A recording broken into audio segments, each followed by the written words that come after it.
جب ایک انسان روزہ رکھتا ہے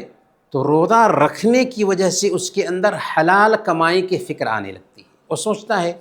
کہ ہمارے پیٹ میں حرام کمائی نہ جائے۔ جب وہ کماتا ہے تو اس کی فکر مندی یہ ہو جاتی ہے کہ اس کی روزی جو ہو حلال طریقے سے کمائی گئی روزی،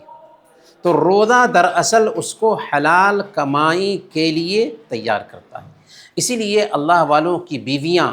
جب وہ کمانے کے لیے جاتے تھے تو وہ کہا کرتی تھیں یا حذا اتق اللہ فینا فانما نصبر علی الجوع ولا نصبر علی النار، کہ اے میرے شوہر ہمارے بارے میں اللہ کا ڈر رکھنا اور ہماری روزی میں حرام کو مکس مت کرنا، کیونکہ ہم بھوک تو برداشت کر سکتے ہیں لیکن جہنم کی آگ برداشت نہیں کر سکتے۔